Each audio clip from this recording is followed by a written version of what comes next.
안녕하세요. 문근식 교수입니다. 시청자 여러분 반갑습니다. 제가 이제 이 여러 군데 유튜브 TV를 출연하지만은 정말 쉽게 설명해야 되는데 거기에 대한 부담은 있어요. 그러나 제가 또 아는 바 또 지식을 공유하도록 하겠습니다. 반갑습니다. 이번에 한국해군의 새로운 이지스 구축함 다산정약 용암이 공개됐는데요. 어떤 점에서 특별하다고 보시나요? 이번 다산 정약용암은 8,200톤짜리 이지스 구축함이에요. 8,200톤짜리 세 척 중에 두 번째. 그 전에 거는 7,600톤짜리 세 척은 이미 세종대왕함, 율곡2함, 쇠유성룡에 나와 있고, 그 다음에 8,200톤짜리는 1번함이 정주대왕함, 2번함이 다산 정약용암 이렇게 돼 있죠.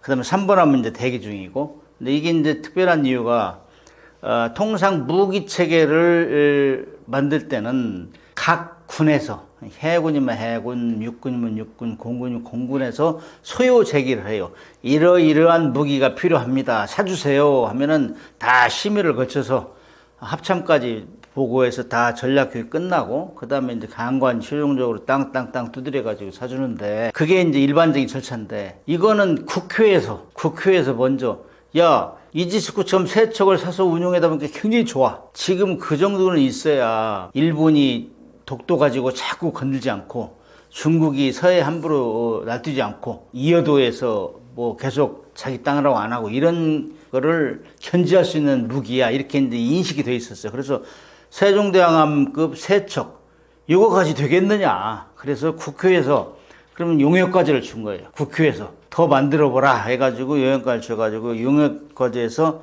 이거 더 있어야 되겠습니다 해가지고 국교에서 예산을 신규로 편성해 준 거예요. 국방위에서. 그런데 그 당시에 국방위 종사했던 분이 이번에 이 국방부 장관인 안규백 장관이에요. 그때는 국방위원장으로서 그 활약을 했고 2018년경에 이분이 이제 한산도함이라고 그 훈련함이 있어요. 훈련함. 그 HD 현대에서 건조한 훈련함이 있는데 그 훈련함도 어지간한 국가는 못 가져요. 비싸고 뭐 시설도 다양하게 구축하고 그래야 되는데 그때 귀빈으로 참석해가지고 VIP로 참석해가지고 이 탯줄을 잘라줬어요. 부인하고 같이 참석해. 근데 이번엔 장관으로서 그때 당시에 국방위원장으로 갔거든. 이번엔 장관으로서 가서 이 주빈 역할을 하면서 탯줄을 잘라줬단 말이에요. 이것이 특이한 거죠. 그래서 위원장으로 장관으로 국방장관으로 이렇게 했는데 이 다산정약용은 국회에서 소유 제기를 해서 만들어준 배다. 이게 가장 큰 특징이고 그러면은 어떤 면에서 이 성능이 좋아졌느냐. 첫 번째 세척보다 좋아진 거는 이 레이더의 성능이 좋아졌어요. 첫 번째 세종대왕급은 미국의 원조 이지스 구축함의 알레이버크급이에요. 이게 한 90척 이상 만들어졌는데 거기에 레이더가 AN 스파이-1T 이걸 썼어요. 근데 지금 이번에 정약용함은 AN 스파이-6를 써요. 6. 그러니까 진화된 거지 상당. 그런 면에서 더 먼 거리에서 1000km 이상에서 표적을 1000개 이상 동시에 잡아낼 수 있고 20개 표적에서 동시에 공격할 수 있는 능력이 향상됐는데 원래 전투체계라는 거는 레이더로 잡아내고 그거를 식별하고 추적하고 공격하고 이걸 하는 걸 전투체계 그래요. 그래서 첫 번째 세척은 SM-2까지 있었어요. 스탠다드 미사일 2까지 있었어요. 그거는 170km까지 자동적으로 항공기나 미사일 방어하는 거거든. 그 다음에 10km는 램 미슬, 그 다음에 5km는 골키퍼로 했는데 이거는 이제 어떤 모델이냐면 전투체계 모델이 틀려요. 첫 번째 배 세척은 베이스라인 7.R이라는 걸 썼어요. 근데 이번에는 베이스라인 9C2라는 모델을 썼기 때문에 더 향상된 기능이. 그래서 여기에는 SM6도 쓸 수 있고 SM3도 쓸 수 있어요. SM6는 기존의 SM2는 170km까지 이제 방어하는데 이건 SM6는 240에 460km가 더 늘어나요. 근데 고도도 32km에서 33km 늘어난다고. 고도도. 그다음에 이제 2009년도에 세종대왕함이 한미일 구축함끼리 이제 북한의 대포동 미사일 쏠 때 경쟁을 했어요. 그래서 제일 먼저 잡았다고. 세종대왕함이. 미국하고 일본보다 먼저 잡았는데 그때 우리가 비웃음 당했는데 너희들 잡아내면 뭐해? 쏠 미사일이 없는데. 대포동 미사일은 ICBM급이잖아요. ICBM 미사일을 쏘려면은 막아내려면 SM3를 실어야 돼. 근데 왜 SM3 미사일은 우리 없었어요. 그 다음에 쏘려고 해도 쏠 수가 없었어요. 이 베이스라인 그 전투체계 모델이 아니니까 그 기능이 없으니까. 그런데 이번에 이제 베이스라인 9C2를 쓰면서 만약 SM3 미사일을 들어오면은 SM3까지 쏠 수 있다. 그러니까 대공 방어 능력이 훨씬 강화된 거죠. SM6도 쏠 수 있고 SM3도 쏠 수 있고. 그러니까 그 당시에 비웃음을 당했던 이런 것들이 일거에 이제 제거될 가능성이 있는데, 이거는 또 우리가 국산 렐셈도 개발하고 있잖아요, 우리 것도. 그럼 그것을 쏠 수 있도록 이렇게 지금 다 연동을 하는 노력이 진행됐고, 그런데 문제는 SM6나 SM3는 엄청 비싸요. 미사일 한 발에. SM6는 한 50억. 그 다음에 SM3 같은 경우는 150억에서 200억 정도 돼요. 미사일 한 발에. 미친 짓 아니에요? 엄청 비싼 거예요. 그러나 우리가 점진적으로 들여오기로 미국과 이미 약속을 했어요. 그래가지고 점진적으로 들여올 가능성이 있다. 그러면은 기존 세종대왕함보다 훨씬 방어 능력이 강해진다. 이게 가장 큰 거고. 그 다음에 그 미사일을 어떻게 쏘느냐. 여기에는 세종대왕급에는 KVLS-1 이게 들어갔어요. 그래서 이제 주로 미국 거 이제 SM2까지 쏠 수 있었는데, 여기에는 KVLS, 그 다음에 한국형 수직 발사대가 2가 들어가요. 2. KVLS-2. 이거는 KVLS-1보다 이 직경이 있잖아요. 미사일 발사 직경이 커져요. 그래서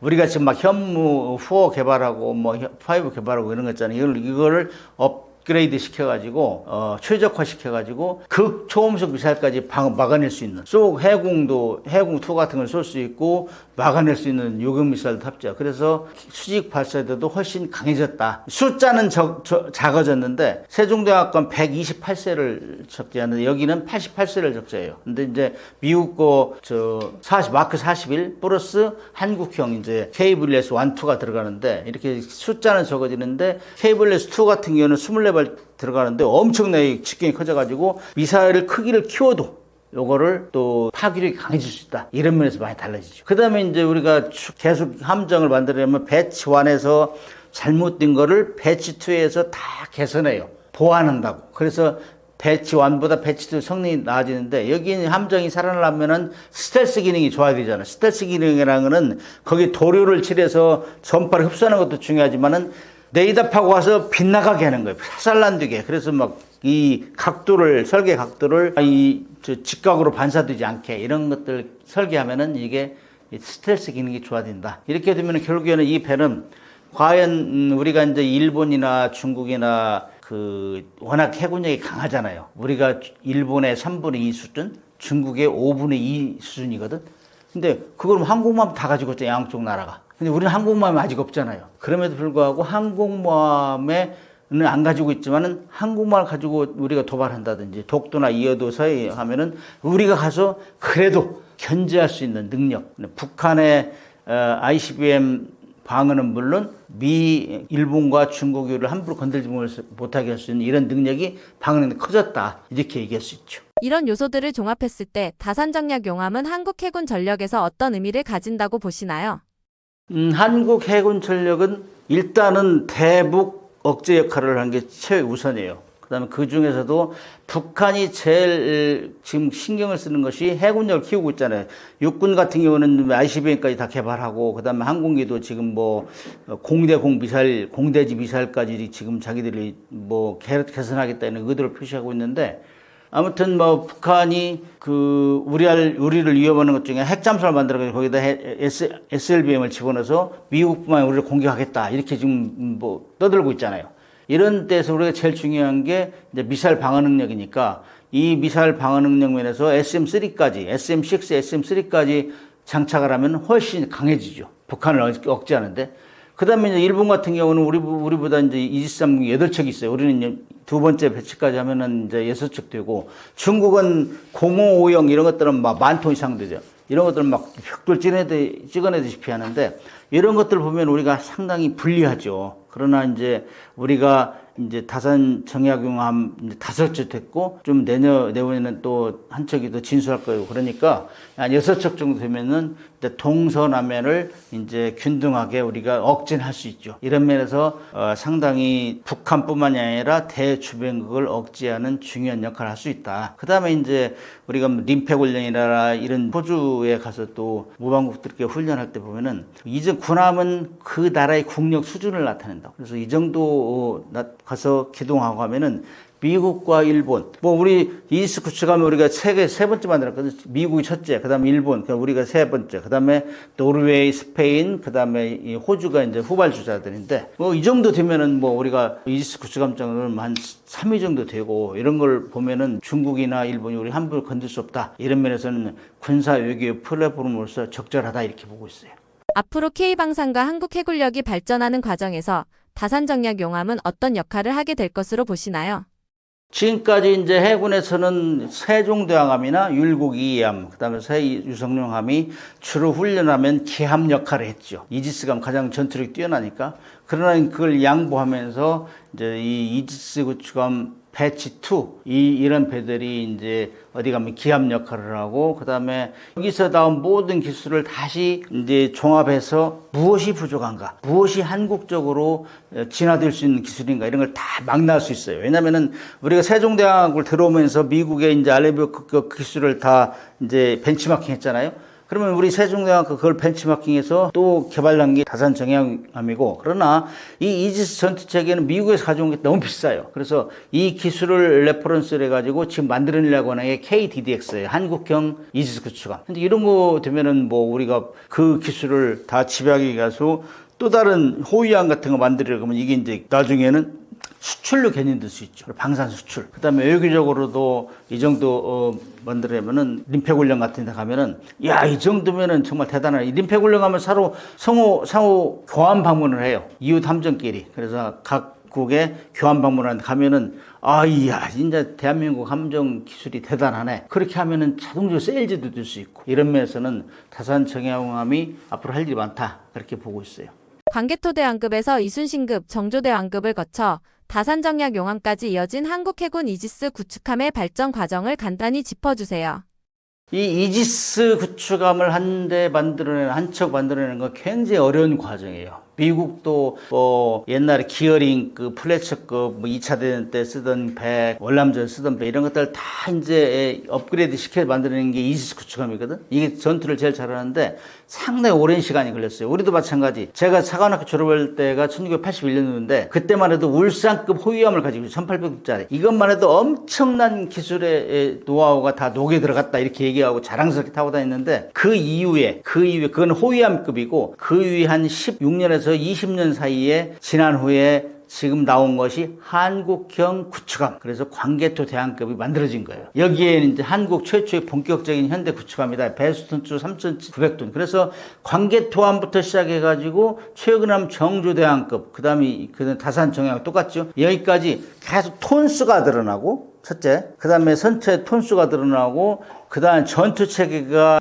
처리 능력, 이 우수하고 그 다음에 레이더, 잡아내는 능력 이런 것들이 뛰어나단 말이에요. 그래서 여기에 들어가는 모든 것이 최신형이 드는데 이 광개토 대왕함 그때 세 척이 나왔었는데 그때까지만 해도 이 배가 뜨면은 그 인접 도시까지 레이더 돌리면 막 다 먹혀 들어가는 거예요. 전파가 워낙 세서. 그래서 야 대단하다 했는데 거기에는 이제 KVLS-1이 이제 없었단 말이에요. 거기 KVLS 없었고 그건 미국 거 마크 41을 써가지고 그 다음에 이 수직발사를 썼어요. 근데 이제 이순신학교로 가면서부터는 이게 KVLS-1이 들어가고 톤수는 4,400톤으로 늘어나고 그 다음에 골키퍼 CIWS 그러면 크로스인 웨이펀 시스템 있잖아요. 근절이 쏘는 5km 이내에서 그게 들어가고 그래서 야 이 정도면은 상당히 이 대단한 발전이네. 그 다음에 광개토함을 넘어서 본격적으로 이제 원양작전 능력을 확보했다 이렇게 얘기를 했었어요. 근데 그게 이순신함급이란 말이에요. 이건 6척. 여기 이순신함급이 제일 유명한 게 뭐 최영함 옛날에 아덴만의 영용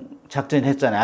아덴만에서 우리가 해적들을 또 구출해서 거기에 참여한 게 이순신급이에요. 이게 만들어졌고 그 다음에 나온 것이 세종대왕급 3척 7,600톤짜리 여기에는 이지스 구축함이라. 여기 이지스 구축함은 현존한 구축함 중에 제일 전투를 잘한다. 이지스는 그리스의 신의 방패라는 얘기. 신의 방패. 그래서 모든 항공기와 그다음 미사일 날아오는 거 다 자동적으로 교전에서 떨어뜨리는 거. 그래서 이게 유명한 배인데 여기에는 베이스라인 7이 들어가고 스파이 1D 델타가 들어갔어요. 그래서 이거는 그야말로 미국의 알레이버 구축함과 비슷하다. 능력이 이렇게 해가지고 자랑스럽게 얘기했어요. 그 다음에 이제 정조대왕급은 이제 미국에서도 이 베이스라인을 이제 진화했으니까 거기다 이제 레이더까지 스파이 6, AN 스파이 6를 썼단 말이죠. 그래서 레이더가 들어가면 더 원거리에서 더 많은 표적을 컨택할 수 있고, 그 다음에 이스구츠가 베이스라인은 표적 처리 속력이 엄청 빨라졌어요. 그래서 아무튼 뭐 미사일이 갈수록 속력이 빨라지지, 극초음속 미사일가 나타나니까 이런 것도 어떻게 막을 거냐. 이거는 뭐 처리 속도가 엄청나게, 근데 둔위가 좋아지는, 컴퓨터 능력이 좋아지는 거죠. 그래서 여기에는 이제 정조대왕급에는 KVLS2까지 탑재해가지고 거기다 이제 탄약의 양도 키우면서 북한이 여차하면은 뭐 함부로 하면은 우리가 주석공도 구경할 수 있는 능력을 가지고 있고, 북한이 극초음속 미사일을 가지면은 거기에 또 업그레이드 시켜가지고 거기도 방어할 수 있는 이런, 그러니까 LSAM 뭐 우리가 개발하는 거 이런 것들 다 탑재하겠다. 그래서 이제 한국형 구축함은 3,900톤짜리 광개토함, 그 다음에 4,300톤짜리 이제 이순신함, 그 다음에 세종대왕 7,600톤의 세종대왕함, 그 다음에 8,200톤짜리 정조대왕함, 이렇게 진화가 됐죠. 그래서 정조대왕 또는 뭐 다산정약함 같은 경우는 그야말로 미국의 원조 구축함 알레이 버크보다 더 성능이 뛰어나다, 그렇게 얘기할 수 있어요. 최근 우리나라 조선업이 미국 시장에 진출하면서 새로운 전환점을 맞이했다고 하는데요. 앞으로 어떻게 전망하시나요?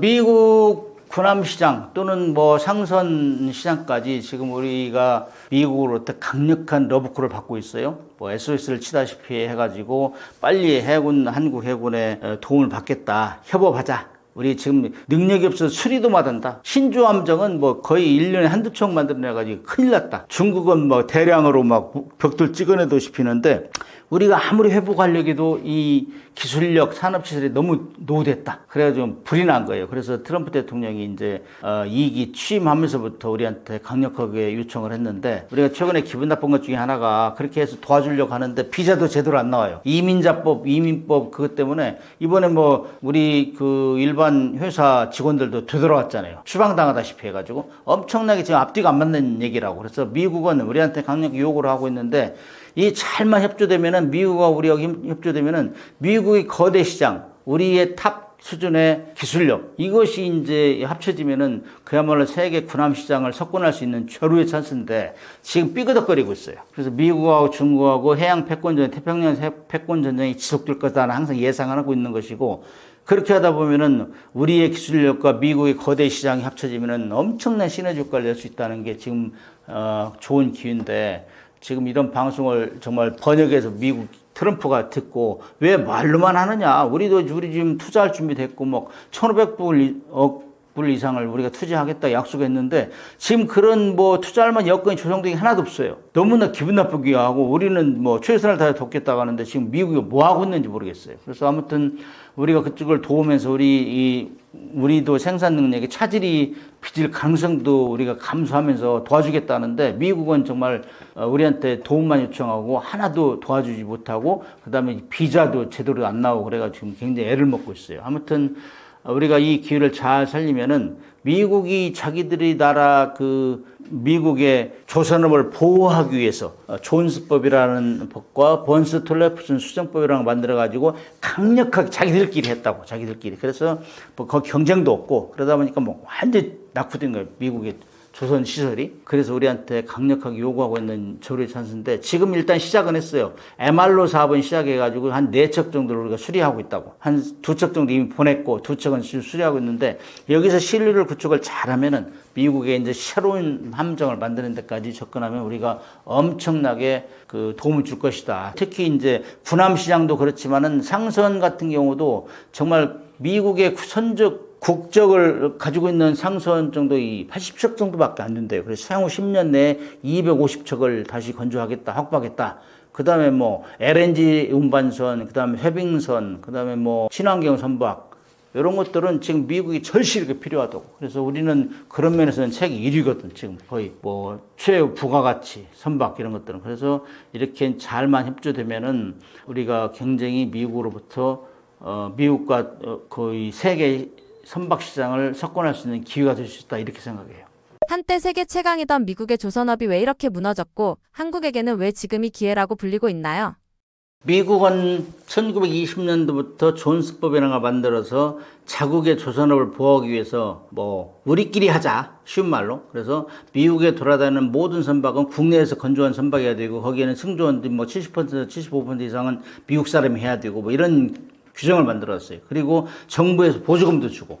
그렇기 때문에 막 그 뭐 신경 안 쓰고 자기들끼리만 했어요. 근데 이제 그 기술자들도 이제 기술 혁신을 해야 되는데 어느 순간 80년대에서는 내건 대통령이 보조금을 끊어버렸어요. 너무 이제 나태하고 그렇다고. 그러니까 오히려 그 기술자들이 도망가 버렸다고. 그래서 이제 이 시설도 노후화되고 인원도 없고 그러다 보니까는 그런 사이에 미국이 2차 대전 말까지는 세계 1등 조선업을 유지하고 있었는데 그게 이제 조선소가 쇠락하면서 일본으로 왔어. 세계 1위가. 그 다음에 일본도 그 과정을 자국 보호하면서 투자도 게을리하고 하다가 우리한테 뺏겼어요, 1등을. 그 다음에 우리도 그런 길을 걷다가 이제 인건비가 비싸지니까 그 중국은 인건비가 최하위잖아요. 중국이 그걸 또 1위를 지금 유지하고 있다고. 이렇게 돌고 돌아요. 아무튼 그러면서 보니까는 중국이 지금 막 함정, 그다음 상성 이런 것들을 벽돌 찍어내다시피 하니까는 세계에 깜짝 놀라고 있어요. 지금 50% 이상을 중국이 생산한단 말이에요. 선박에. 세계 선박에. 우리가 한 뭐 2등하고 한 20, 30% 하고 일본은 지금 한 10% 내외 하는데 중국은 1%도 안 돼요. 아무리 노력을 해도 안 돼. 그래서 이거 큰일 났다 해서 우리한테 한국한테 SOS 쳐가지고 자기가 우리한테 이제 이 전략적 동맹을 강화하자. 한미 동맹이 이제 조선 동맹이 더 센 거예요. 조선 동맹이란 말이. 그래서 그걸 해가지고 미국의 부족한 면을 채워달라. 응? 일단 전쟁을 하면은 함정의 성능도 좋아야 되지만은 척수가 많아요. 살아남는 사람이 많아야 있을 거예요. 그래 이길 거 아니에요. 그래서 그런 차원에서 미국이 서두르고 있는 사이에 우리 한국이 구원자로 나타나는 게 현실이다. 그래서 이제 지금 우리는 미국하고 그 단순하게 우리 야말로 해주고 수출하는 게 아니라 미국 내 지금 그 군수 공업의 한 포션을 차지하게 돼요. 선박하면 우리가 거의 대부분 들어갈 수 있는 기회라고 기회. 그래서 MR로 그다음에 미국의 신조함전 생산, 그 다음에 기술 교류. 그래서 한국이 앞서가는 것이 무엇이냐? 핵 추진 잠수함하고 항공모함 빼놓고 군함에서는 우리가 거의 다 만들 수 있어요. 그 다음에 이제 함정 같은 경우는 미국은 상선도 거의 만들 능력이 없어요. 상선, 그 LNG 운반선, 쇄빙선, 그 다음에 친환경 선박 이런 것들은 한국 1위라고 1위. 돈 많이 드는 것, 고부가 가치는 한국 1등이에요. 그 다음에 뭐 조선소도 거의 뭐 스마트 조선소 해가지고 거의 다 디지털 트윈 뭐 이런 거 활용해가지고 다 자동화돼 있고 그래가지고 이거를 이제 한국의 최신화된 조선 기술을 저희들이 빌려서 한국에서 건조하든지 또 미국에서 건조하든지 이 방법으로 해가지고 일단 공급망을 채우자. 그리고 그 함정 숫자에서도 중국을 압도할 수 있는 미국의 가장 우선순위 높은 게 지금 중국을 억제하는 중국을 거기에 한국이 없으면 안 되겠다. 그래서 우리한테 이제 SOS를 친 거고 우리는 적극 호응하고 있다고. 그래서 이까 미국의 법과 제도와 규정을 우리 한국 조선업에 가서 일할 수 있는 환경만 만들어주면은 정말 이 세계의 거대 시장을 우리가 주름 잡을 수 있는 절호의 기회다. 그거를 지금 우리가 확실히 느끼고 민간군이 협력해서 정부가 특히 리딩해주고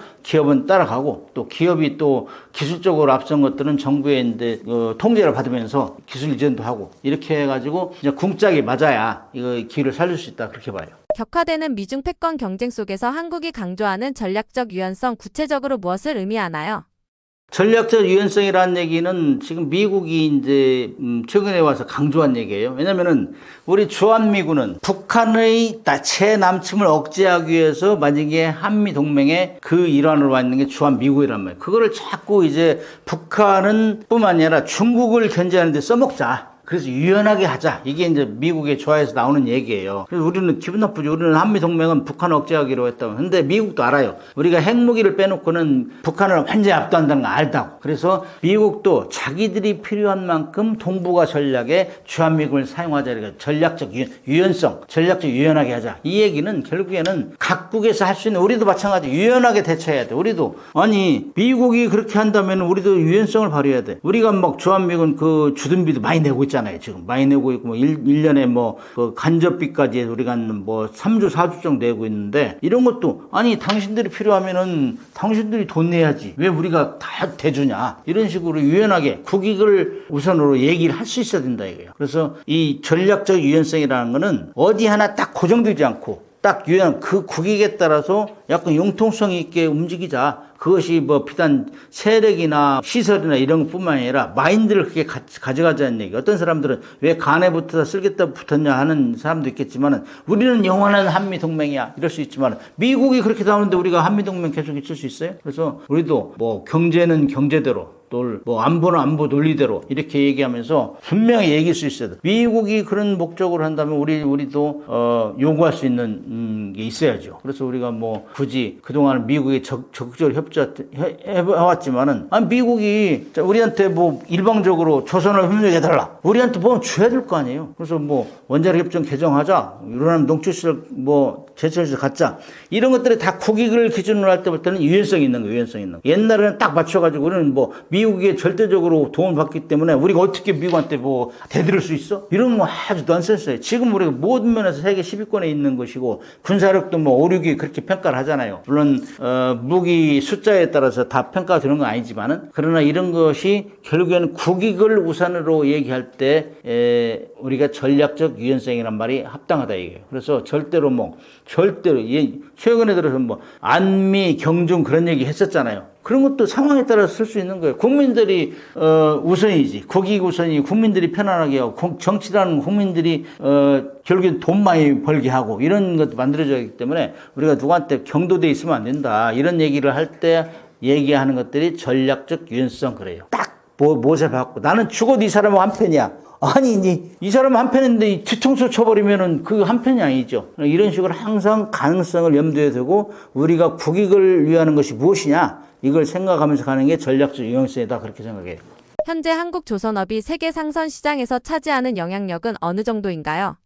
한국조선업은 지금 세계에서 선박 건조 또 수주에서 한 2위 정도 하고 있어요. 2위. 근데 이 조선업이 이제 사이클을 돌고 있는데 2차 대전 말까지에서는 단연 미국이 완탑이었고 그러나 자국 조선을 너무 보호하기 위해서 존스법하고 뭐 번스 톨레스 수정법을 만들어가지고 너무 타이트하게 자기끼리 했기 때문에 지금 낙후돼 있어요. 그러다가 이제 90년대에 들어서면서부터 일본이 1위를 했고, 80년대 들어서. 그래서 90년대에 들어와서는 그것도 일본이 또 쳐지면서 우리가 또 올라가고 2000년도에 들어서 우리가 탑에 했어요. 최근에 들어서는 중국이 1등이라. 그래서 이 쭉 사이클을 돌고 있는데 지금 중국은 인건비가 싸고 그다음에 정부에서 강력하게 통제를 해요. 기업을 막 통합을 시키고 그런다고. 거기는 공산주의는 할 수 있잖아요. 우리는 못하죠. 우리는 그랬다면 큰일 나잖아. 그래서 그렇게 하다 보니까는 뭐 중국은 정부에서 원하는 방향 끌고 가는 거예요. 그러니까 뭐 만들어 하면 만들어내고.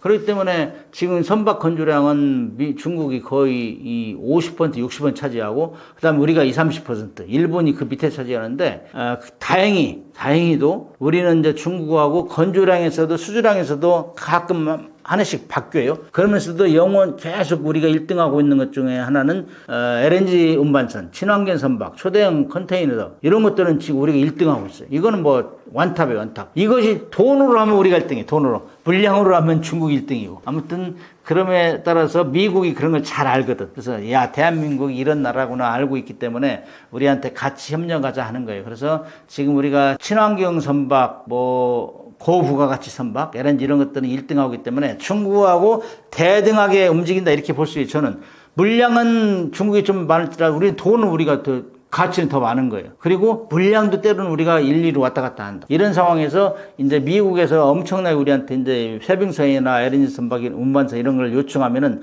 우리가 완탑으로 갈 수 있죠. 북한도 최근 강건호 구축함과 최연호 함정을 공개했는데요. 이런 기술력은 한국과 비교했을 때 어떻게 평가할 수 있을까요? 북한은 지금 마음이 급해요. 왜냐면은 북한은 자기들의 비대칭 전력을 완성해가지고 핵 미사일 잠수함 이렇게 해가지고 한미 막강한 전력을 자기들이 견제를 하겠다 이랬는데 국제 제재 이런 것 때문에 함정 건조하는 데는 힘들어요. 특히 잠수함, 핵잠수함 만들려고 수없이 노력했는데 그게 수포로 돌아가고 최근에 들어서 이제 러시아하고 조러 동맹을 복원하면서 기술력을 이제 많이 가져오는 것 같아요. 이렇게 하면서 막 하고 있는데 그렇게 하면서 그 북한이 생각하는 거는 이 그동안 지상에 있는 핵무기를 이제 바다로 내보내겠다. 바다에서도 이제 쏠 수 있는 기회를 만들어주겠다. 이거예요. 그래서 육해공 다 이제 적용하겠다. 그래서 해군을 막 서두르려다 보니까는 최근에 5,000톤급 뭐 최연함하고 강건함 이런 것들을 하는데 최연함은 진수를 했는데 지금 나타내서 보이는 게 별로 없어요. 자신 있으면 막 포도 쏴대고 미사일도 쏴대고 막 기동도 하고 보여주고 할 건데 나오긴 나왔는데 뭐 선전하는 게 없잖아요. 근데 두 번째는 강건함은 진수하다 넘어져 버렸잖아. 뭐 온 나라에 온 세계 창피함이 극에 달했죠. 그러면서도 그런 배를 두 척을 더 만들어내겠다. 근데 함정은 원래 선체 만드는 거 기술 그건 기본이에요. 기본 중에 기본. 그 다음에 거기에 어떤 무기를 실 거냐 그 무기 수준이 IT 수준 그 다음에 컴퓨터 능력 이런 것들이 다 적용돼야 되고 그 다음에 이제 거기에 들어가는 그 기술들을 인터페이스 연동한다. 연동해가지고 종합적으로 그러니까 전투체계 이런 거 만들어내는 것 같아요. 전투체계, 그 다음에 뭐 감시, 이 표적을 레이더 시설 레이더 이런 것들을 잘 만들어내야 돼요. 그래서 그 배를 보면은 어떤 레이더를 실었어? 저 이지스 레이더, A사 레이더를 실었어? 아니면 일반 뭐 대공 레이더 실었어? 이런 건 다 볼 수 있잖아요. 근데 그 장비가 그렇게 뛰어나지 않아요. 뛰어나면 벌써 자랑하고 있건데 러시아의 북한판 이지스-9.1하고 자기 떠들어 했는데 러시아의 그 배를 설계를 가져다가 지금 만들어냈어요. 선체는. 근데 그 들어가는 구성품 장비가 형편없다. 그래서 어떻게 보면은 속빈 강정이 아닌가. 우리도 사실 울산급 호위함을 만들어내 거의 20년 만에 첫 광개토대왕 구축함을 만들었다고. 북한이 그렇게 하겠느냐? 이거는 첫째로 IT 기술이 발달되어 있어요. 그 다음에 돈이 있어야 돼, 돈이. 그 다음에 연구 인력이 많아야 돼, 연구 인력이. 우수한 연구 인력이. 그 다음에 교류를 할 수 있어야 돼. 외국하고, 선진국하고. 근데 그런 것들이 다 막혀 있잖아요. 이런 상황에서 빨리 만들어! 하니까 뭐 북한 같은 경우는 뭐 밤샘 하다가 아니 최연함은 진수를 무지없이 했는데 두 번째 배가 어떻게 진수가 넘어지냐고. 이거는 막 서두르고 급하고 그냥 보여주려고 한 거. 그래서 속빈 강정이 아니냐 이렇게 평가를 해요. 그러나 이제 우리가 적의 능력을 평가할 때는 일단 최상으로 평가해야 돼요. 보여주는 것 이상으로. 그래야 우리가 대비할 수 있으니까. 아무튼 북한은 지금 굉장히 급한 마음으로 해군력을 강화하고 있다. 특히 지상에 있는 핵무기를 소형화, 경량화해서 특히 전략 순항미사일 이런 걸 해가지고 배에 실어가지고 거기서 쏘는 연습도 하잖아요. 훈련도 하잖아요. 그냥 보여주는 거야 계속. 그런데 이제 그런 배들이 실질적으로 능력이 출중하려면 일단 레이더, 눈이 좋아요. 눈도 좋고 그다음 네트워크가 잘 통신 능력 같이 이제 이 합동으로 공격할 수 있는 능력 이런 것들이 있어야 되고 그다음에 개별 무기가 또 미사일, 뭐 함포 이런 것들이 출중해야 되는데 그런 면에서는 그렇게 보여주는 게 없다. 북한은 원래 선동을 잘하는데 선전하는 게 없으면 자신이 없다는 얘기예요. 그런 면에서 볼 때는 굉장히 우리의 그 뭐 다산 정약용함이나 이런 거 보면은 정말 기가 죽을 거예요. 우리가 매 2년마다 림팩 훈련을 하러 가는데 하와이에 거기 가면 각국 군함의 전시장이라고 경쟁 시장이라고 가서 보면은 기가 죽어요. 미국의 항공모함 같은 거 한번 보면 기가 죽어요. 그 정도로 이게 최신형이 전시되지만은 그 외에는 선진 기술과 돈이 기본이 돼야 된다. 그런 면에서는 중국은 그걸 안정적으로 발전시킬 가능성이 별로 없어 보인다. 이렇게 얘기할 수 있죠. 캐나다 잠수함 60조 수주전에서 한국이 독일과 경쟁하게 된 배경은 무엇인가요? 우리가 이제 독일로부터 잠수함 기술을 전수받은 나라예요. 그래서 독일로부터 잠수함 기술을 설계 및 건조 기술을 전수받아서 독일의 원자재를 수입해가 조립 생산하면서 터득한 노하우를 가지고 독일과 경쟁을 했어요. 독일로부터 잠수함을 수입한 이후 20년 만에 경쟁해가지고 2011년 그 인도네시아 세 척을 수출하는데 우리가 이겼어요. 누구도 예상할 수 없는 이런 결과가 나타났는데 그만큼 우리는 열심히 뛰었고 그다음에 이거는 정말 우리는 갈급한 심정이 있어요. 왜냐면은 북한은 뭐 우리보다 잠수함을 30년 먼저 가졌고 지금 숫자적으로도 세계 1위잖아요. 핵잠수함은 없지만 그런 걸 빨리 따라잡기 위해서 우리 열심히 했다고. 그래서 이제 결국에는 우리가 기술 개발도 하고 해서 인도네시아 세척을 수출하는데 이겼단 말이죠. 그래서 우리가 지금 독일하고는 1대0으로 잠수함 경쟁 1대0으로 이겼어요. 근데 이제 여기에 그 다음에 나타나는 게 캐나다나 폴란드나 뭐 사우디아라비아나 필리핀 이런 데가 지금 또 다른 경쟁 상황이 이루어지고 있는데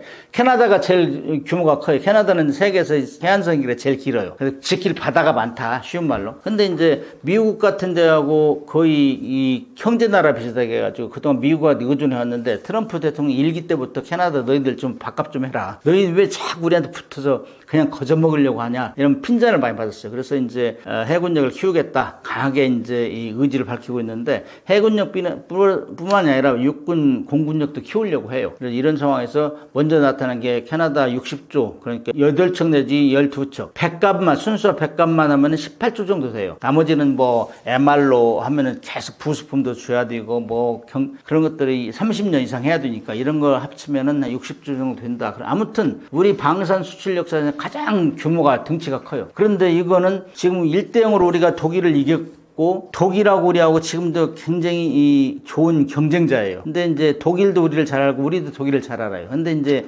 최근에 들어서 잠수함 디젤잠 수출 베스트 1위는 독일, 2위가 프랑스예요. 근데 프랑스는 최근에 들어서 네덜란드 잠수함을 수주받았고 브라질 잠수함을 또 만들고 있어요. 그래서 좀 캐패시티가 많이 딸린다고 그런 상황이고 독일도 꾸준하게 수출했지만은 독일은 지금 212 CD급이라는 걸 노르웨이 공동 설계에 팔려고 하고 있어요. 근데 그것이 다 소문이 나가지고 독일 잠수함하고 우리 잠수함 좀 비슷한 게 많이 있어요. 그러나 우리가 림팩 훈련대 같은 데서 보면은 우리가 훈련하는 거 보면 독일보다 더 낫고 그다음에 고장률 이런 거 보면 우리가 더 나아요. 우리가 더 훨씬 더 안정적이고 이런 게 인지가 돼 있다고. 그다음에 이제 한국 같은 경우는 지금 세계에서 1, 2등 하는 조선소가 현대 조선소하고 그 하나오션 조선소인데 이게 특수선 분야는 1, 2등 한다고 볼 수 있어요. 근데 이 회사가 굴지에 두 회사가 있고 독일 같은 경우는 TKMS하고 조그만 하청업자 기술 조그만 조선소 하나 있어요. 그다음에 조금 전에 얘기했지만 프랑스 같은 경우는 지금 브라질 뭐 네덜란드 이런 배를 만들고 있기 때문에 생산 라인이 많이 찼을 것이다. 그러나 기술적인 거 그다음에 우리가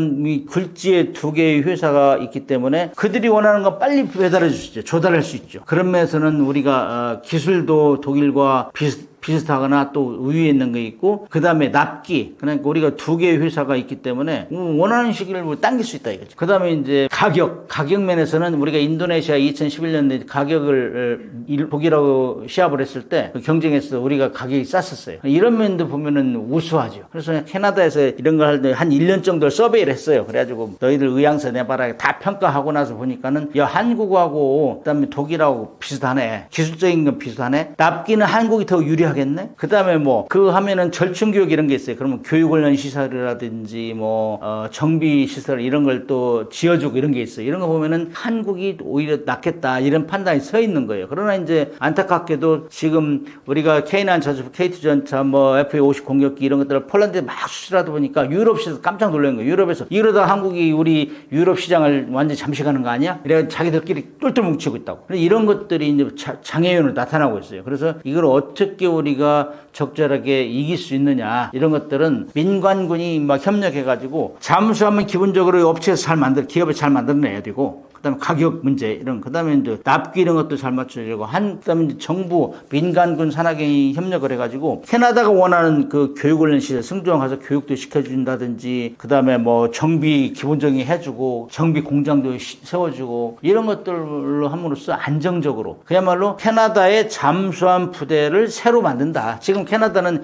영국으로부터 중고로 가져간 4척의 잠수함이 있어요. 어폴로급 잠수함이 있는데 이게 다 거의 노후화돼 있어요. 한 척만 겨우 살아서 다닌다는 얘기가 들려요. 그래서 빠른 시간 내에 조달을 하겠다. 이런 이제 가시적인 그 비전 이런 것들을 보여줘야죠. 그렇게 하면은 우리가 이길 수 있고 아무튼 독일하고 우리는 계속 경쟁해 왔고 기술력 그다음에 조달 능력 이런 면에서 거의 유사하다. 이런 점에서 캐나다가 지금 계속 서치하고 두 개를 최종 경쟁 삼았어요. 그래서 여기를 잘해야 된다는 생각이 듭니다. 캐나다 잠수함 사업이 국제정치 안보 측면에서도 의미가 크다고 하는데 어떤 맥락이 있다고 보시나요? 캐나다는 나토 국가 일원이잖아요. 그래서 나토가 지금 똘똘 뭉치고 있는 상황이에요. 특히 미국이 이제 나토 너희들끼리 돈 내서 좀 해라. 우리 빠지겠다 하고 막 트럼프가 계속 국방 늘려 하고 있잖아요. 그렇기 때문에 나토하고 협력 안 할 수가 없어요. 최근에 들어서도 캐나다 총리가 독일 방문해가지고 잠수함 공장도 방문하고 그렇게 하면서 유럽 나토권에서는 야, 가급적 우리 거 사. 왜 자꾸 한국 거 사려고 하는 거야. 그러면 이제 결국에는 나토끼리 뭉쳐버리는 건데 또 캐나다 같은 국가는 또 러시아를 이제 잠재적으로 생각하면서 미국과 또 호주 이런 데는 파이브 아이즈 국가잖아요. 뉴질랜드, 영국 이렇게 해가지고 그 나라들끼리 뭉치면서 태평양에서 중국을 못 나오게 하는, 중국을 억제하는 이런 거기 때문에 태평양을 우선순위에 둘 거냐, 나토를 우선순위에 둘 거냐. 지금까지 나토 러시아가 캐나다를 건든 적이 없잖아요. 바로 인접국가 미국이기 때문에. 그래서 미국이 원하는 방향으로 가자 하면은 또 태평양을 중시할 수 있죠. 그렇게 되면 우리한테 협력은 훨씬 낫죠. 그렇죠? 그래서 이 국제 질서도 자국의 이익에 따라 이합집산이 되고 있어요. 그래서 캐나다가 나토 쪽으로 붙을 것이냐, 우리 이제 태평양 쪽으로 붙을 것이냐, 이런 면이 이제 이 정치권들이 이 협력을 해야 될 것 같고, 그 다음에 이제 캐나다 같은 경우는 미국이 계속 압박함으로써 너네 육군 공군력도 키워 해가지고 그렇게 하면은 군사적 모델, 군사적 발전 그 모델을 어디 걸 채택할 것이냐. 지금 현재 전쟁 시가 아닌 평화 시에 육해 공군 군사력을 가장 안정적으로 키운 모델이 대한민국이에요. 그거는 북한하고 계속 경쟁을 했기 때문에. 그래서 우리 같은 경우는 캐나다 너희들이 원하면 우리 육군 공군 것도 해줄 수 있어. 지금 우리 공군도 FA50 팔고 있잖아요. 그 다음에 KF21도 지금 막 내년이면 양산 들어가고, 그 다음에 함정도 잠수함 제일 좋고, 호위함 이런 것들은 페루, 필리핀 이런 데 계속 수출하고 있잖아요. 이런 것들 육해공군들을 너희들이 원하는 수준으로 토탈 솔루션을 제공하겠다. 이런 정도로 우리가 하면은 캐나다가 우리한테 올 수 있죠. 그래서 전략적으로 민관군 산하경이 협력을 하면은 캐나다를 나토 쪽에 이제 경제적으로 우리 쪽에 끌어올 수 있는 이런 찬스다. 이렇게 보고 있어요. 잠수함은 최첨단 무기 같지만 실제로는 수작업이 많다고 하던데요. 의외의 사실이나 운용에서 필요한 디테일은 무엇인가요?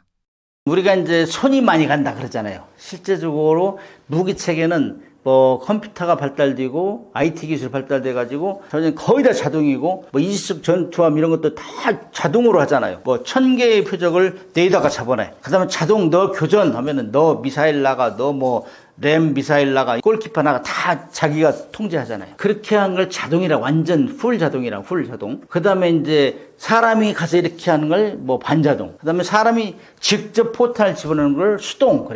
그래서 잠수함도 마찬가지 이지스 구축함이라는 것처럼 전투 체계가 아주 발달되어 있어요. 그 다음에 자동 시스템이 됐는데 잠수함이 수상 함정하고 제일 다른 것 중에 하나가 리던던시 기능이 뛰어나다 그래요. 리던던시가 대체할 수 있는 거예요. 이게 안 되면 저걸로 하고, 저거 안 되면 저걸로 하고, 이런 식으로 3중 안전제작이 돼 있다 그래요. 그래서 예를 들면은 잠수함 함장 같은 경우는 물속에서 이제 음파 탐지기나 이런 걸 표적을 잡아가지고 컴퓨터로 다 계산해가지고 저쪽에 지금 적함이 있어. 거리는 얼마, 방위 얼마냐 다 계산을 해내요. 근데 함장은 그 부하들이 계산한 걸 딱 보고 머리로 판단해. 이게 맞겠다, 틀리겠다 이걸 판단해. 그것이 또 하나의 수동으로 하는 거지. 그러니까 손이 많이 나가는 거지. 그 다음에 예를 들어가지고 물속에 들어가면 엄청난 수압에 시달려요. 이만큼만 구멍이 나도 100m 들어가면 배가 침몰할 가능성이 있다. 그 다음에 또 불날 가능성도 많고. 그런 것 때문에 항상 자동적인 기계가 자동으로 못할 경우에는 어떻게 사람이 할 것이냐, 이런 것들을 항상 생각해내야 돼요. 그래서 잠수함은 2중, 3중 장치가 있기 때문에 자동을 무조건 신뢰하는 건 잠수함이 있을 수 없어요. 다 머리로 계산하고 그거 맞아? 왜냐면은 잘못 공격하면 자기가 죽거든. 물속에 오래 있을 수가 없잖아요. 디젤 잠수함 같은 경우는. 핵잠수함 같은 경우는 공격받으면 도망가 버리면 되지만은 디젤 잠수함은 도망갈 수가 없어요. 올라가서 도망가면 배터리를 사용하면 배터리 아웃되면 깡통이 돼버리기 때문에 이런 것 때문에 다 생각해야 되고, 그 다음에 잠수함 내는 핵잠수함이나 디젤 잠수함이나 다 공기 조화 장치를 잘 운영해야 돼요. 산소, 수소, 이산화탄소는 적정 수준을 다 항상 유지해 줘야 돼. 그 오버되는 수준으로 가면은 승조원들이 활동을 못 해요. 산소 같은 경우는 잠수함 내에서 18에서 21%를 유지해 줘야 돼요. 일반 공기 중에는 21%가 있는데 그걸 딱 유지해 줘야 되고, 이산화탄소는 1% 이상이 넘어가면 안 돼요. 사람이 힘이 없어 일도 못 해요. 그다음에 수소가스 같은 경우는 2%면 폭발할 수 있어요. 이 세 가지는 반드시 모니터링하고 해줘야 돼요. 이런 것도 다 해주기 때문에 잠수하면 할 일이 많아요. 그런 얘기를 하죠. 그다음에 전투체계 조금 전에 했지만 전투체계 이런 것도 기계가 다 식별을 해요. 그러나 그것이 진짜 맞아? 그래서 잠수함에서 AI 기능을 많이 집어내야 된다 이런 얘기가 많이 있잖아요. 근데 AI 기능 집어넣어도 물속에서는 이게 틀릴 수가 있다. 그래서 사람이 다 반드시 숙련된 경험을 통해서 확인을 해야 된다. 그래서 잠수하면 확인을 하지 않으면 죽어요. 잘못하면. 그냥 기계가 해주는 대로 하면 안 돼요. 이런 것들이 일반 수상함도 틀리다. 이렇게 얘기할 수 있죠. 우리나라 조선업이 미국과 협력해 진행 중인 마스가 프로젝트는 어떤 프로젝트이며 어떤 목표를 가지고 있나요? 자, 이제 우리가 미국하고 관세 전쟁이 지금 진행되고 있잖아요. 우리뿐만 아니라 전 세계가 그런데 우리는 이제 미국이 관세를 붙이려고 하는 그거를 우리가 역이용한 거죠. 그래서 트럼프 대통령은 일기 때부터 마가라는 걸 주장해서 Make America Great Again, 미국을 다시 위대하게 만들겠다. 그래서 미국 우선주의, 자국 우선주의를 엄청나게 외쳤어요. 그런데 결국에는 그렇게 하지 못하고 욕 좀 얻어먹으면서 1기가 끝났는데 2기에 들어서도 똑같은 주장을 하고 그게 이제 정치를 하는 캠페인으로 일본 캠페인으로 쓰고 있는데 여기에 이제 우리가 미국에서 우리한테 요청한 게 쉽빌딩, 그러니까 조선을 우리한테 도움을 요청하고 있잖아요. 필요하다, 협력이 필요하다 하기 때문에 거기다 우리가 S자를 집어넣은 거예요. S자, 마가에. 그래서 Make America Shipbuilding Great Again 해가지고 지금 마스가라는 걸 이제 집어내가지고 우리가 1,500억 불 이상을 투자해서 미국의 조선 산업을 낙후된 조선 산업을 재건하겠다, 협력하겠다. 너희들 관세를 우리한테 너무 심하게 하지 마라. 그렇게 하면서 우리가 지금 주장을 했는데 이게 먹혀 들어갔어요. 그러니까 뭐 자기 대통령의 그 통치 철학에 대해서 뒷받침해주겠다니까 얼마나 좋아요. 근데 지금 심리도 못 가서 발병이 났잖아. 발병이. 응? 그래가지고 뭐 우리한테 도움을 요청했는데 우리가 그래 잘 해주겠다. 뭐 필리 존스도 인수해가지고 거기도 인원도 파견하고 그런데 그 전에 파견한 삼성이나 반도체 공장 이런 데는 지금 노동자가 지금 추방당했단 말이에요. 이게 지금 웃기는 현상이 벌어지고 있다고. 아무튼 마스가라는 거를 이제 우리가 계획해가지고 트럼프 대통령의 환심을 샀어요. 그래서 그거를 지금 지속하고 있는데 삐그덕거리고 있다. 그래서 뭐 상당히 문제가 생기고 있는데 이거는 이제 그 1,500억 불에 뭐가 들어가느냐면 첫째, 배 수리하는데 우리가 도움을 주겠다. 그래서 지금 그 군함 4척이 와서 2척은 이미 수리해서 보냈고 2척은 수리 중이고 그다음에 이제 상선이나 이런 분야에서도 우리가 필요하면 그 건조해 주겠다. 그래가지고 한화에서 필리 존스랑을 샀어요. 사가지고 거기에서 이제 그 한화의 그 미국 법인 한화 쉬핑, 한화 해운 회사를 통해서 거기에 이제 주문을 했어요. 필리 존스에 12척을 주문해가지고 그걸 지금 만들어주겠다 하는데 여기에 이제 여러 가지 이제 규정과 미국의 법과 제도와 규정을 고쳐줘야 되거든. 왜냐면은 우리가 미국 자기들이 요청해놓고 우리한테 자꾸 자기들 규정과 절차를 따르면 안 되죠. 그래서 우리가 지금 갈등이 일어나고 있는데 그래서 아무튼 MRO 사업에서 우리가 굉장히 인정을 받아가지고 앞으로 미국의 신조 함정까지 군함뿐만이 아니라 상선, LNG선 이런 것까지 해주겠다. 이게 목표예요. 그런데 그런 걸 하려면 가드레일을 잘 설치해야 되죠. 우리가 손해나지 않게. 왜 우리 미국 법을 따르야 되나? 거기 존스법이나 번스 틀레프슨 수정법이나 다 고쳐라. 그리고 우리가 세금도 줄여줘야 되고 이런 것들을 잘 투자를 해야 돼요. 그래서 지금 나도 이제 계속 정부한테 요청을 하고 글로 쓰고 이렇게 했으면 좋겠다는 걸 해야 되는데 몰라서 모르는 게 없어요. 우리 기업들 잘하고 근데 정부하고 우리하고 딱 잘 맞아야 돼요. 맞고 정부는 정부대로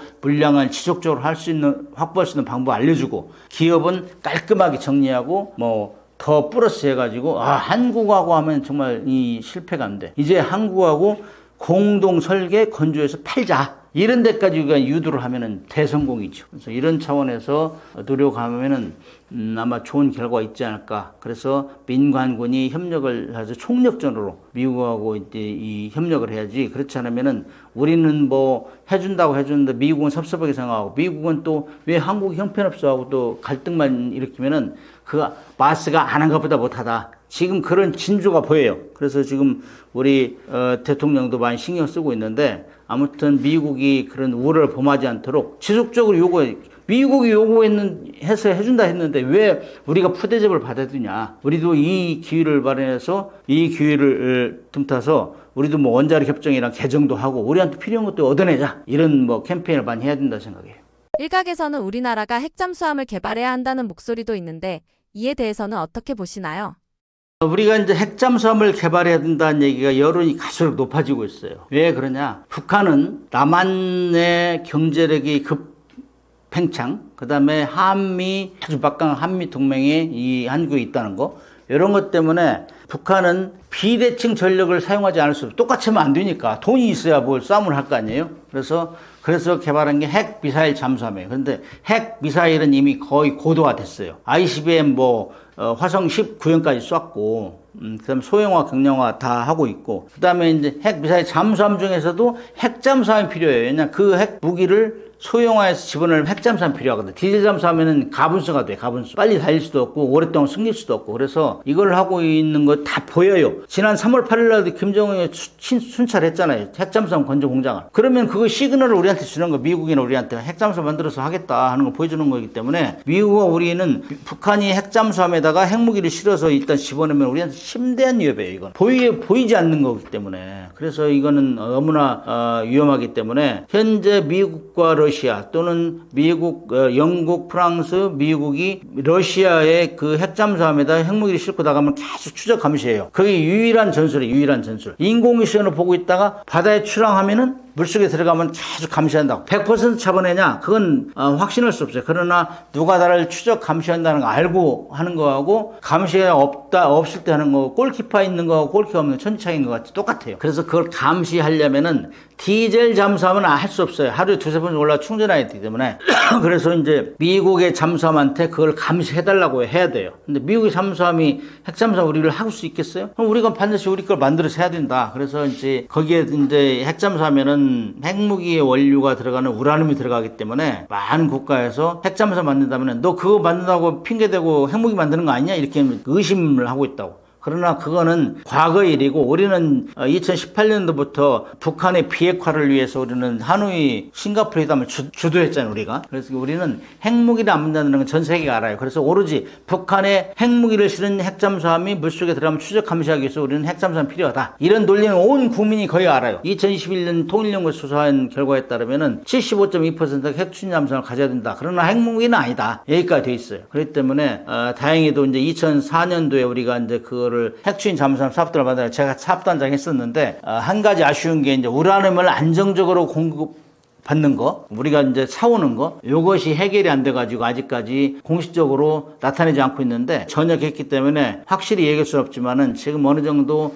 만들고 있는 걸로 알고 있어요. 어느 정도 이제 그 우라늄도 안정적으로 공급할 수 있는 길을 지금 터고 있고, 그래서 이번에 이제 한미 정상회담 할 때 우리 농축 시설을 갖자, 제철 시설도 갖자 이런 걸 많이 주장하고 있어요. 그렇게 되면은 뭐 큰 문제는 아니죠. 우리는 핵무기를 만들지 않는다는 건 온 세계 알기 때문에. 그래서 북한이 이런 상황에서 우리가 언제까지 미국에 의존할 것이냐, 우리 독자적으로 억제할 수 있는 능력을 가져야 된다. 특히 또 중국이 또 서해에서 많이 우리를 위협하기 때문에 이런 상황에서는 핵추진 잠수함이 필요하다는 건 공감대가 많이 확산돼 있어요. 그래서 지금 하고 있다면 그걸 이제 우리가 한 걸음 더 나가서 공식적으로 해야 된다. 공식적으로. 왜 우리가 숨어서 하느냐? 북한은 막 우리보다 경제력이 40~50배 뒤지면서 정말 굶어 죽는 사람이 있는데도 불구하고 핵무기 만들고 핵잠수를 만들어서 거기다 다 숨기고 있는데 우리는 왜 못하느냐?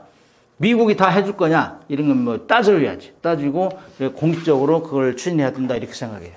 KF-21 차세대 전투기 사업은 우리 정부가 대규모로 지원하고 있다고 하는데요. 정부가 KF-21 사업에 적극 지원한 이유와 규모는 어느 정도인가요?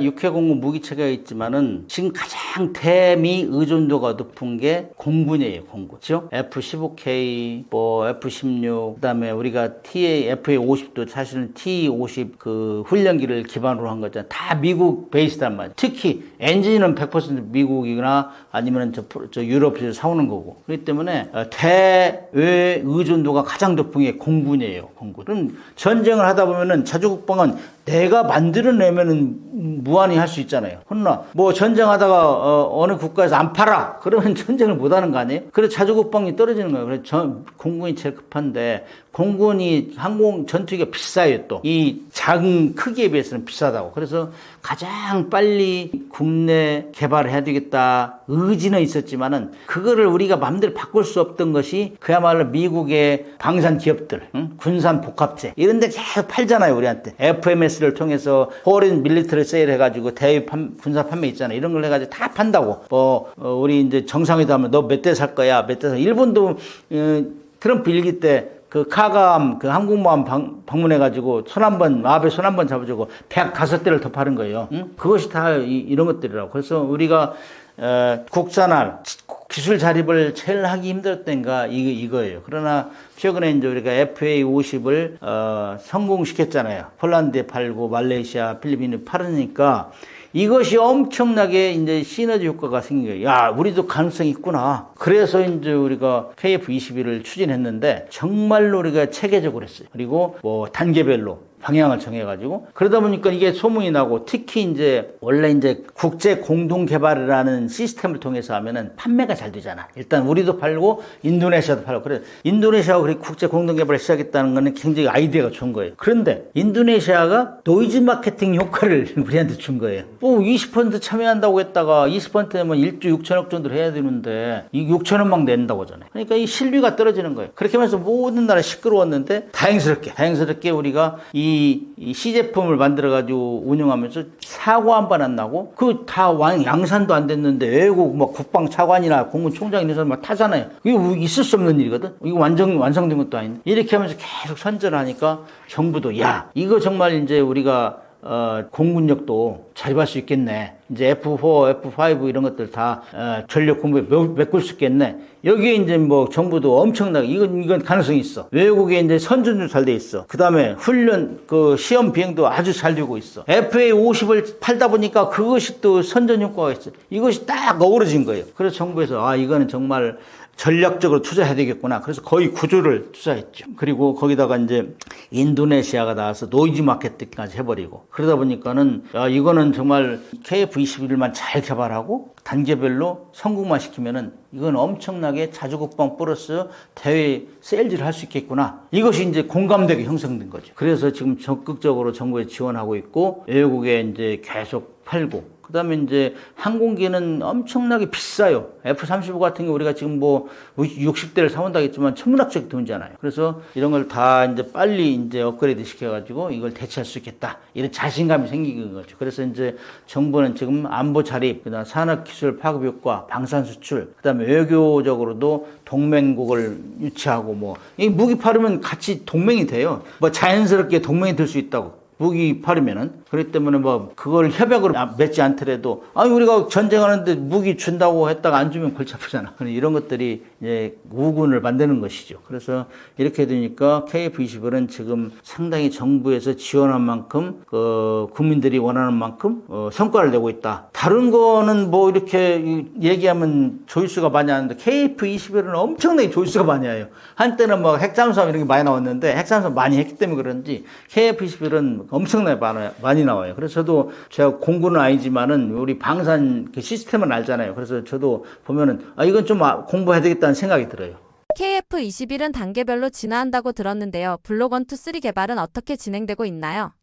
FA50 공격기 개발할 때도 뭐 블록 1, 2, 3 개념은 별로 적용이 안 됐었는데 이 블록 1, 2, 3는 미국이 이제 시초해가지고 그 미국 같은 경우는 블록 1은 수십 대씩이잖아. 뭐 항공기도 그렇고 함정도 그렇고. 근데 우리가 이번에 이제 이렇게 1, 2, 3를 나눠가지고 단계적으로 이렇게 한 거는 아주 잘한 거라고 봐요. 그래서 단기에는 공대공 중심, 공중전. 옛날에는 뭐 기총으로 쏘고 그랬는데 요즘 뭐 미사일로 다 하기 때문에 최근에 들어서는 뭐 그 북한도 미그 29에서 뭐 공대공 무기를 발사했다 이런 얘기가 나왔었어요. 아무튼 4.5세대를 진입할 수 있는 블록 1에서는 4.5세대를 지향해서 지금 개발하고 있고 블록 2에 들어가서는 공대지, 공대함, 그 다음에 EW 기능, 어리워닝 기능까지 하겠다. 이게 이제 그래서 F-16하고 F-15를 대체하겠다는 게 블록 2인 것 같고 블록 3는 지금 뭐 원래 스텔스기는 내부 장창을 다 집어넣잖아요. 안 잡히게, 레이더 안 잡히게. 그래서 내부 장창까지 해서 스텔스 기능을 이제 늘린다 하고, 그 다음에 이제 AI 기능. 요즘 AI 기능이 안 들어가면은 항공기 취급도 안 해요. 함정 취급도 안 해요. 그러나 AI 기능이 들어가면서 이제 그야말로 5세대 전투기 이렇게 하겠다 하는데, 사실 블록 3에서는 그 정도 시기 되면은 유무인 전투기를 지휘할 수 있는 능력을 이제 확보해야 돼요. AI가 할 수 있어, 그런 것들을. 사람이 탄 비행기와 무인기를 같이 지휘할 수 있는 능력, 이런 것까지 겨냥해서 지금 단계적으로 개발하고 있다. 이건 참 잘하고 있는 하나의 계획성 있는 추진 방법이다, 이렇게 봐요. KF-21은 앞으로 어떤 기술적 진화와 업그레이드가 가능할까요? 조금 전에 언급했지만은 AI 기술은 모든 그 무기 체계의 가장 핵심적인 그 기술로 이제 평가되고 있고, 그 다음에 그런 것들이 데이터 링크화 되어 있어가지고 육해공 무기 체계가 다 정보를 교환하고 실전으로 쓸 수 있게 하고, 그 다음에 그것들이 단기적으로 할 수 있는 것이고, 중기적으로는 내부 무장창을 설계하고, 그 다음에 뭐 적위선 탐지 장비 이런 것도 성능을 높여야 되고, 그 다음에 이제 장기적으로는 이제 뭐 AI 해가지고 유무인 복합 체계가 연동할 수 있는 이런 기술, 이런 것들이 우리가 가야 될 방향이 아닌가. 그 다음에 이제 우리가 지금 KF-21도 어떻게 보면 4.5세대라 얘기하지만은 개발하는 사람들 얘기 들으면 뭐 거의 5세대다, 이렇게. 5세대라는 건 스텔스 기능이 많이 좋았다는 건데, 거기다가 이제 AI 기능이 이제 들어가면은 정말로 우리가 상상 이상으로 전투 능력을 발휘할 수 있죠. 우리는 빨리 할 수 있고, 결심을. 그런 면에서는 지금 잘 가고 있다고 봐요. 많은 분들이 KF-21을 F-35나 라팔 같은 전투기와 비교하시는데 KF-21만의 차별화된 특징은 무엇이라고 보시나요?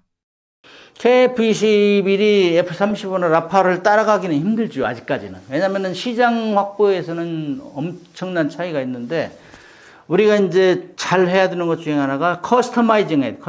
만든 것도 중요하지만 각국에 따라 다 전공 환경이 틀리다고. 그래서 일단 중동이나 폴란드 이런 데는 가격이 싸야 돼. 가격이 싼 무기를 만들고, 우리가 컴퓨터도 뭐 기능이 많다고 다 쓰는 거 아니잖아요. 그래서 그 환경에 맞게 이렇게 커스터마이징 해줘야 된다는 것이 가장 중요한 거고, 싸게 만들어야 되고, 이런 면에서는 우리가 좋은 면이고 장점이라고 볼 수 있죠. 그 다음에 이제 FA-50 공격기를 파는 나라는 이미 우리 고객이 돼 있어요. 그 고객을 중심으로 해서 새끼척에 나가는 이런 방법을, 마케팅 전략을 짜야 돼요. 그래서 이제 F-35는 사실 우리보다 엄청 비싸잖아요. F-21보다. 그 다음에 나팔도 우리보다 비싸고. 그래서 각 저가에, 그 다음에 확실한 능력을 가진 거, 너무 고사양을 사용해가 쓰지도 않는 거 가지고 가격만 올리면 안 된다 이거죠. 그래서 그 나라의 실정을 보고 거기에 맞게 커스터마이징 전략을 짜면은 우리 승산이 있다. 특히 FA-50 공격기를 파는 나라들은 그 나라를 중심으로 확장될 수 있도록, 시장이 확장될 수 있도록 그런 전략을 써야 된다, 그렇게 봐요. KF-21은 해외에서도 관심을 받고 있는데요. 현재 세계 시장에서의 성과와 주요 관심 국가는 어디라고 보시나요? 인도네시아는 아무튼 우리하고 공동 개발을 한다고 해가지고 국제 공동 개발을 한다고 해가지고 많은 국가의 관심을 얻었는데, 거기까지는 좋았어요. 그 다음에 이제 또 분담금을 적게 내고 안 내려고 하는 데에서 노이즈 마케팅까지는 잘했다고. 그러나 그럼에도 불구하고 우리가 껴안고 가야 돼요. 초기 약속한 거는. 그렇게 하면서 또 하나의 그 공군 무기뿐만 아니라 육군 해군 무기체도 팔을 수 있으니까, 이런 차원에서는 일단 우리의 고객으로 계속 묶어놔야 되고, 그 다음에 다른 관심 국가들, 필리핀 같은 경우는 이미 그 내전에서 진압하면서 활용을 했어요, FA-50을. 그러면 FA-50을 가진 나라는 KF-21을 살려고 할 것이다. 그럼 그런 면에서는 필리핀, 말레이시아, 태국, 그 다음에 뭐 중동에서는 사우디아라비아, 그 다음에 이집트, 남미에서는 콜롬비아, 아르헨티나. 그래서 우리는 시장을 확보하기 위해서 계속 돌아다녀야 돼요. 그리고 방산 전시를 통해서 와서 태워주고, 그 다음에 그 공군 무기와 해군 무기, 육군 무기를 토탈 연결해가지고, 이렇게 하면은 KF-21이 지금 많이 각광을 받고 있으니까 그거를 빌미로 해가지고 해군이나 육군 무기체로 팔 수 있는 이런 전략을 쓰면 좋을 것이다. 그 다음에 이제 폴란드 같은 경우는 실전으로 뭐 사용할 가능성이 많잖아요. 이런 것들을 그런 데를 많이 확보해야 된다 그렇게 봐요. 그래서 이제 KF-21이 일단 뭐 성능은 4.5세대 이상인데 가격이 싸다는 거, 그 다음에 F-35는 사실 미국이 너무나 비싸고 또 어지간한 나라는 팔지 않아요. 미국은 경제력이 약한데, 그 다음에 정비 능력이 없는 데는 안 판다고. 그래서 우리가 그런 거를 이제 반면교사 삼아가지고 우리가 틈새 시장을 들어가야 된다. F-35가 갈 수 없는데 라팔이 갈 수 없는 이런 걸 틈새 시장을 전략 공격해야 되고, 그 다음에 한국산 무기 K9 자주포, FA-50 뭐 이런 것들을 이미 수출했기 때문에 거기에서 묻어나오는 그걸로 인하여 우리 한국과의 유대관계가 강화되는 이런 걸 적극적으로 활용한다면은 우리가 굉장히 승산이 있다. 그래서 이제 6회 공급 무기체를 패키지로 묶어가지고, 그다음에 이제 어떻게 보면 토탈 솔루션 패키지로 묶고 각 무기 체계마다 생산부터 시작해가지고 MR로까지 다 책임지는 이런 시스템을 하는 모델을 여러 가지 만들어야 돼요. 육군 무기 체계, 해군 무기 체계, 공군 무기 체계 각 모델을 만들어가지고 그걸 하나 잘 한 날에 성공시키면 그것이 인접 효과로 간다고. 우리가 폴란드 잘하니까 루마니아도 오고 막 여기저기 많이 나타나죠. 그래서 이런 것들을 잘 활용하면은 KF-21은 결국에는 우리 이제 전력 공백, 우리 이제 F-16, F-15 이제 퇴치하면서 공백을 메꿀 수 있는 것이고, 방산 수출을 하면서 우리가 이제 지역하고도 공동적으로 우리가 협력할 수 있는 그런 매개체로 활용할 수 있죠. 그래서 자주국방도 하고 또 방산 수출을 통해서 국민 경제 활성화도 통하고, 그다음에 인접국가 유대관계 강화하면서 외교력도 강화한다. 이거 두 마리 토끼가 세 마리 토끼를 잡을 수 있는 하나의 매개체가 될 수 있죠. 그래서 KF-21이 그래서 정부에서 계속 지금 국가적으로 지원해주고 그 성공을 엄청난 국민들이 응원해주고 박수 쳐주는 거라 이렇게 생각해요. 한국은 지금 유사 이래로 육해공 무기체계가 고루 팔리는 전환기에 있어요. 그것이 이제 폴란드 무기 많이 사줬죠. 러시아 우크라이나 전쟁 때문에 그것이 위협이 이제 엄청나게 느끼면서 폴란드가 사고 우리의 무기 파는 홍보대사를 역할을 했는데, 지금 우리가 지금 그 붐이 일어나자마자 유럽, 나토가 완전히 뭉쳐가지고 한국 무기를 배제하려는 경향이 있어요. 특히 잠수함 같은 경우도 우리가 지금 팔면은 엄청난 시장을 확보할 수 있는데 그것이 굉장히 위기에 있다. 그래서 우리 민간군 산하견이 똘똘 뭉쳐가지고 그걸 타파할 수 있는 지혜를 발휘한다고 생각해요. 그 다음에 인류 역사상 전쟁은 끊임없이 있었단 말이죠. 그래서 무기라는 건 전쟁이 일어나지 않게 하는 게 일본이지만은 일어나면 이겨야 되잖아요. 그래서 그런 면에서는 우리가 육해 공군 무기 체계를 지금 다 대표 선수가 있잖아요. K9 자주포, K2 전차, 함정, 해군에는 뭐 잠수함, 호위함, 그다음에 공군에는 KF-21, FA-50 이런 것들이 정말 국가의 주력 무기이면서 수출을 해가지고 국민 경제를 활성화시키는 이런 가장 좋은 도구로 활용될 때 국민들은 박수치고 응원할 것이다. 저는 그렇게 생각합니다.